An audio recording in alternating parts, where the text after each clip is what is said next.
0. Ignition. 4, 3, 2, 1, 0. Ignition sequence start. We choose to go to the moon. We choose to go to the moon in this decade and do the other things. Not because they are easy, but because they are hard. I think it means that the job of landing something on the moon where there's no atmosphere and using a rocket to slow it up and having the equipment still work is a very difficult job. We've been brought in here by Stanley Kubrick to more or less ensure the scientific integrity of the film, to make sure that it's very, very close in reality, but still we want to make certain that it has a base of reality. Before the end of the 60s, we will see a man in the moon, to the moon, an American, and we're very proud that our country continues to produce these young men who go so far and carry with them so much. To put people on the moon and with enough fuel to enable them to return safely home to Earth is still a larger and more powerful rocket, however. It's going to take some time, and I think we have to recognize it. They secured these large boosters, which have led to their being first in Sputnik and led to their first putting their man in space. We are, I hope, going to be able to carry out our efforts with due regard to the problem of the life of the man involved this year. But we are behind. However, let us imagine for a moment that the many problems have been solved. We are ready to begin our first voyage to the moon. It is quite possible that an aggressor nation that dominates space will then dominate the world.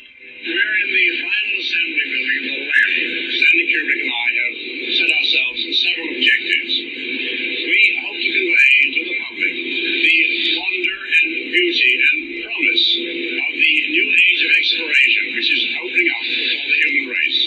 Well, here we are on the moon ship, and one can almost imagine we're on our way to the moon. We've arrived at the moon, as a matter of fact. Can you believe it? Can you realize that you and I, that all of us, have actually begun the exploration of another world?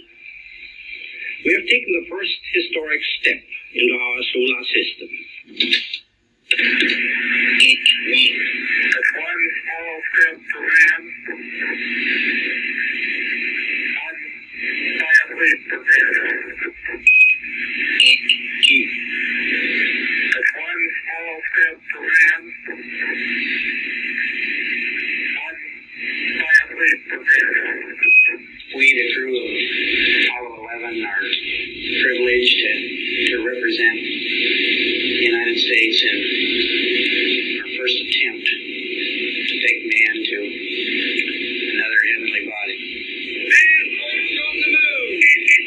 Man walks on the moon! The first man from Earth walked on the surface of the moon this morning, and the suspense here in London is unbelievable.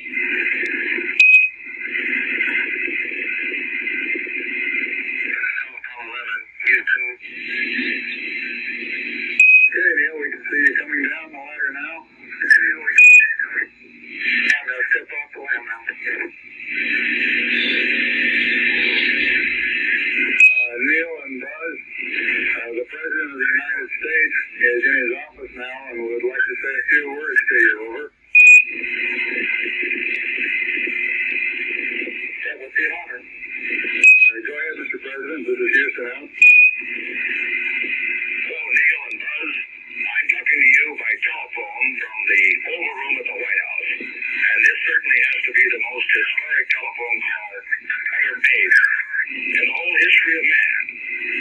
All the people on this earth are truly one. One in their pride in what you have done. And one in our prayers that you will return safely to earth.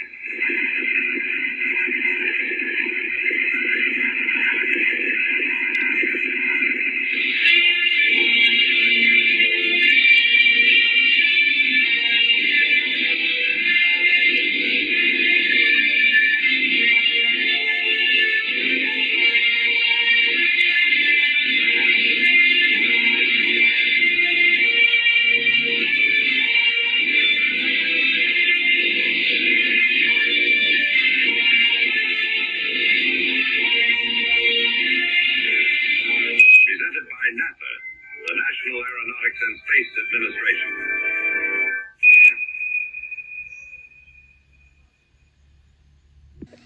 Where the hell did you find that thing?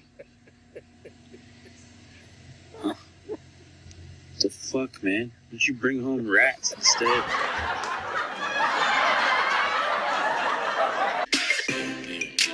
Q, Q, Q.